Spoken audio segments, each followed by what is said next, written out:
शाम का वक्त था। फोन की घंटी बजी। रिया ने फोन उठाया। फोन की दूसरी तरफ से कोई परेशान महिला बताए जा रही थी। मैं क्या बताऊं तुम्हें? मेरी सास को मुझ पर बिल्कुल भरोसा ही नहीं है। अब क्या मुझे इस घर में सम्मान के साथ मेरा स्थान मिलेगा या फिर? रिया बोली, आप मेरी बात तो सुनिए। लगता है आपने रॉन्ग नंबर लगा दिया है। मैं आपकी परेशानियों को समझ सकती हूँ, पर मैं आपकी कोई मदद नहीं कर सकती। आपको अपनी मदद खुद करनी होगी। रिया के इतने कहने पर उस अनजान को एहसास हुआ कि उसने अपनी परेशानी किसी और को सुना दी है, और फिर माफी मांगकर उसने फोन रख दिया। अनजान नंबर से आए फोन ने मानो रिया को खुद से मिलवा दिया हो। वहीं बैठी रिया की सास ललिता जी बोली, बहू, क्या तुम्हारे मायके वाले का फोन था जो इतने प्यार से बात कर रही थी? जरूर कोई उधर से मेरी शिकायत कर रहा होगा, तभी तुम हाँ में हाँ मिला रही थी। रिया मुस्कुरा कर बोली, काश कि आपको बेटी की तरह अपनी बहू पर भी भरोसा होता। आज कोई अनजान अपने दुख को बता रहा था तो लग रहा था मुझसे मेरा ही परिचय करवा रहा है। शायद दुनिया में मैं ही एक दुखी बहू नहीं हूँ। इतना कहकर वो चुपचाप वहां से चली गई। अगले दिन ललिता जी की बेटी बबीता का फोन आया। तुम्हारी शादी की सालगिरह है, किसे बुलाना है किसे नहीं बुलाना है, ये निर्णय तुम दोनों का होना चाहिए। मुझे समझ में नहीं आता, तुम्हारे घर में किसी का जन्मदिन हो या पर्व त्योहार, हर चीज में तुम्हारी सास क्यों आगे बढ़ चढ़कर न्योता देती है, जबकि एक ढेले का काम नहीं करती। सब कुछ तुमसे करवाती और न्योता देने का समय खुद आगे बढ़ जाती है। बड़ी चालाक है। बबीता बोली, अब क्या बताऊं माँ, सच कहते हैं लोग, जो बेटी मायके में रानी बनकर रहती है वही बेटी ससुराल आकर पानी भरती है। इतना करने के बाद भी खुश रहे तब ना। हर काम में नुक्स निकालती है। ऊपर से मेरी शिकायत मेरे ही पति से करती है। बता रही हूँ, इनके साथ रहना तो बहुत मुश्किल है। तभी कमरे में रिया आई और बोली, मम्मी जी, आपकी चाय बन गई है। ललिता जी ने फोन को हाथों से दबाया और बोली, ठीक है, हॉल में टेबल पर रखो, मैं वही आ रही हूँ। रिया समझ गई कि वो नहीं चाहती कि माँ बेटी की बात बहू सुने, तो वो भी चुपचाप वहां से चली गई। ललिता जी बेटी से बोली, 4 बार बोलने के बाद चाय आई है। चलो, मैं चाय पीने जाती हूँ। तुम भी थोड़ा कड़क बनो, दामाद जी को अपनी तरफ करो। कब तक अच्छी बहू बनकर रहोगी? इतना कहकर उन्होंने फोन रख दिया।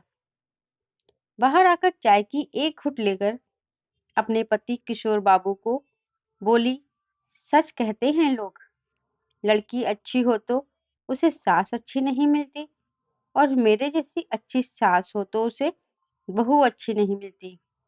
अब इंसान करे तो क्या करे, किसी के चेहरे पर लिखा तो होता नहीं कि वो अच्छी बहू होगी या अच्छी सास होगी।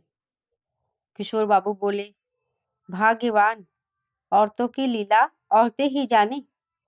हम बेचारे तो मूक दर्शक की भांति होते हैं। तभी रिया अपने ससुर जी के लिए भी चाय लेकर आई और बोली, पापा जी, ये लीजिए आपकी इलायची वाली चाय। किशोर बाबू बोले, जीती रहो बहू, ईश्वर सबको तुम जैसी बहू दे। ललिता जी तिरछी नजर से किशोर बाबू को दिखी। ललिता जी बोली, सालों लग गए, आज जाकर बहू को पता चला कि किसको कौन सी चाय चाहिए, वरना हर दूसरे दिन याद दिलाना पड़ता है। शादी के 2-3 साल बाद ही पूरे घर की जिम्मेदारी मैंने इसे सौंप दी थी। सालों लग गए, फिर भी कुछ ना कुछ गलती कर ही देती है। रिया बोली, मम्मी जी, जिम्मेदारियां तो आपने मुझे तुरंत ही दे दी थी, जिसकी वजह आप भी जानती हैं। काश कि अपना भरोसा भी दे देती तो शायद हमारा रिश्ता और बेहतर बनता। अब बताइए, मुझ में और उस अनजान रॉन्ग नंबर वाली दुखियारी में क्या अंतर रह गया? ललिता जी बोली, भरोसा जीतने के लिए काम भी तो वैसे किया करो। रिया बोली, मम्मी जी, पिछले 15 साल से तो कर ही रही हूँ। क्या कभी मुझे अपना सम्मान और स्थान इस घर में मिलेगा, या फिर अभी भी जद्दोजहद जारी रहेगी? एक बात कहूँ मम्मी जी, बुरा मत मानिए, जिस तरह आप दीदी के लिए आवाज उठाती हैं, वही मेरे लिए क्यों नहीं करती? वो इसलिए ना कि वो आपकी अपनी बेटी पर तो भरोसा है, पर अपनी बहू पर नहीं। इतना कहकर रिया वहां से चली गई। फिर दोपहर का खाना बनाई, सबको खिला पिलाकर फिर वो झूठे बर्तन इकट्ठा करने लगी, क्योंकि काम वाली भी वक्त पर काम करती थी। अगर रिया बर्तन ना निकाले तो वो छोड़कर भी चली जाएगी। तो सब खा पीकर अपने कमरे में आराम से सोने चले गए। रिया अपने बचे हुए काम निपटाकर थोड़ी कमर सीधी करने लगी। अभी अभी रिया की आंख लगी ही थी, अचानक फोन की घंटी बजी। उसने फोन उठाया तो पति विवेक बोले, रिया, क्या बिना किसी झंझट के एक दिन भी नहीं कट सकता? तुम ही बताओ, अब मैं ऑफिस का काम करूं कि तुम्हारी और माँ की सुलह करवाता रहूं? क्या कह दिया तुमने माँ को, जो उन्होंने फिर फोन करके क्या कह दिया तुमने माँ को, जो उन्होंने फोन करके मुझे इतना कुछ सुनाया? रिया हैरान थी। वो बोली, पर मम्मी जी के साथ मेरी तो ऐसी कोई बात भी नहीं हुई है। विवेक बोले, मैं नहीं जानता था कि वकालत पढ़ने के बाद मुझे अपने ही घर की औरतें के मुद्दों पर बात विचार करना पड़ेगा। अरे, माँ नहीं समझती, तुम तो समझो मेरी परेशानी। उनका तो समय कट गया, क्या हमारा ऐसे ही कटेगा? मैं दुनिया का केस लड़ सकता हूँ, पर तुम सास बहू का नहीं। आशा करता हूँ ये बात विवाद तुम खुद सुलझा लोगी। इतना कहकर उसने फोन रख दिया। रिया सोचने लगी, मेरी नींद खराब करके खुद चैन की नींद सो रही है। कुछ देर बाद शाम हुई। दोनों अपने कमरे से बाहर निकली और फिर ललिता जी ने चाय की फरमाइश की। रिया चाय लेकर आई और बोली, आखिर आपको मुझसे दिक्कत क्या है? आप मेरे काम में नुक्स निकालती रहती हैं, वहां तक तो ठीक है। आज मैंने आपसे कुछ नहीं कहा, फिर भी आपने उन्हें फोन करके मेरी शिकायत की। माँ जी, इस तरह से रिश्ते कैसे अच्छे होंगे? अब मैं कोई नई बहू नहीं हूँ। किशोर बाबू आश्चर्य से ललिता जी की तरफ देखने लगे। तो ललिता जी बोली, रिश्ते अच्छे करने की बात ये करती है? अरे, तुम तो हर रोज एक गलती करती हो और चाहती हो कि कोई टोके भी नहीं। रिया हंसकर बोली, मुझे मालूम ना था कि मेरी शादी के बाद मुझे सास नहीं, एक मास्टरनी मिलेगी जो हर रोज मेरी क्लास लेगी। सास होकर जिम्मेदारियों का बोझ तो दे दिया, परंतु एक छोटी सी चीज नहीं दे पाई, वो है भरोसा। बोलते हुए वो अपने कमरे में चली गई। शाम में जब विवेक आए तो ललिता जी बोली, मैं तुम्हारी पत्नी को इतने सालों से सुधारते सुधारते तंग आ गई हूँ। सभी सगे संबंधी कहते हैं, जिसकी सास इतनी समझदार हो उसकी बहू ऐसी कैसे हो सकती है? कहती है, मैंने उस पर जिम्मेदारियों का बोझ डाल दिया है। विवेक बोले, मुझे इन सब झमेले से दूर रखिए। अब जो कुछ है आपस में दोनों निपट लीजिए। इतना बोलकर वो चले गए। रिया कोई भी काम करती थी तो ललिता जी बिना टोके उसका एक काम होने नहीं देती थी। हर चीज में नुक्स निकालना उनकी एक आदत सी हो गई थी। अब बच्चे भी बड़े हो गए थे तो हर बात पर टोका टाकी रिया को बुरी लगती थी। अगले दिन विवेक के घर से जाते ही वो फिर शुरू हो गई। एक रोज रिया अचार बना रही थी और फोन पर अपनी बहन से बात कर रही थी। ललिता जी वहां आई और बोली, फिर से उसी रॉन्ग नंबर वाली से सखी से बात कर रही हो क्या? इतना कहकर उन्होंने उसके हाथों से सारा सामान ले लिया और बोली, तुम्हें तो कुछ आता ही नहीं है। इसे ऐसे नहीं, इस तरह से किया जाता है। और सारा कुछ करके रख दिया और फिर खुद की तारीफ करने लग गई। रिया फोन रखी और बोली, मुझे तो लगता है जब मैं सास बन जाऊंगी तब तक आप मुझे सिखाती ही रहेंगी। कभी तो भरोसा करके देखिए।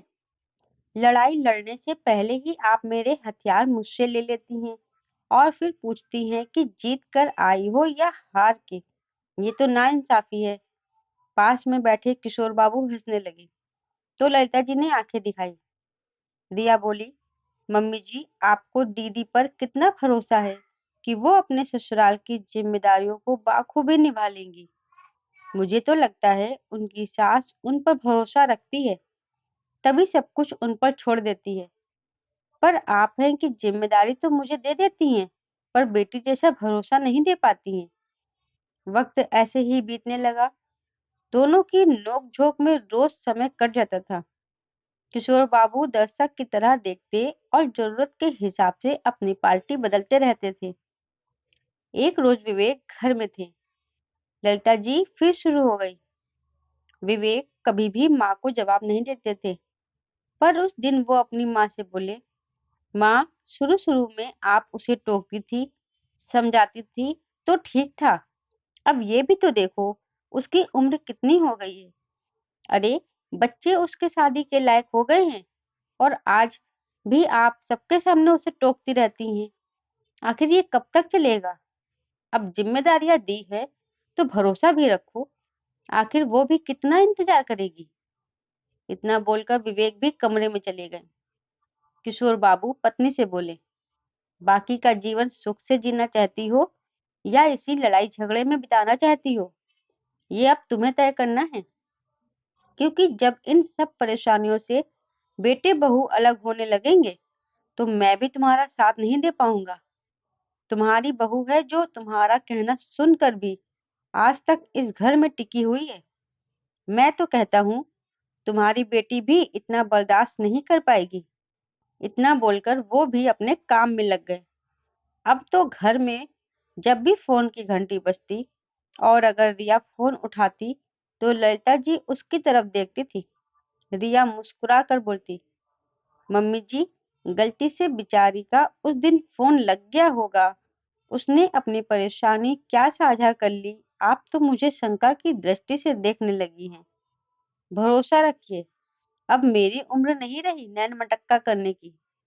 इतना कहकर मुस्कुरा कर रिया अपनी हर बात को टाल देती थी। एक रोज बबीता के घर से उसकी सास का फोन आया और उन्होंने ललिता जी को खूब खरी खोटी सुनाई और बोली, मैं अपनी बहू को अपने तरीके से संभाल लूंगी। आप कृपा करें और अपनी सलाह ना दें। मुझे भरोसा है ये आज ना कल सब कुछ सीख लेगी, परंतु आपके कहे हुए शब्दों के कारण ये मुझ पर भरोसा नहीं रख पाती है। आशा करूंगी आगे से आप ऐसा नहीं करेंगी। रिया ने आगे बढ़कर उनसे माफी मांगी और सारी बातें अपने ऊपर ले ली। ये देखकर ललिता जी बहुत हैरान हुई। कुछ दिन ललिता जी बहुत खामोश रही। बेटी का फोन आता तो वो ज्यादा कुछ कहती नहीं थी। एक दिन रिया उनके लिए बड़े प्यार से अदरक वाली चाय बनाकर ले आई। मम्मी जी, दीदी की सास की कही हुई बातों को भूल जाइए। आप भरोसा रखिए। जब उनकी सास को उन पर भरोसा है तो दीदी के साथ कभी कुछ गलत नहीं होगा। ललिता जी बोली, बहू, मुझे उसके लिए बुरा नहीं लग रहा, मुझे तुम्हारे लिए लग रहा है। मैंने कभी तुम पर भरोसा नहीं किया, परंतु उस रोज तुमने मेरी गलती के लिए उनसे माफी मांगी और सारा कुछ खुद पर ले लिया। मैं खुद को बहुत छोटा महसूस कर रही हूँ।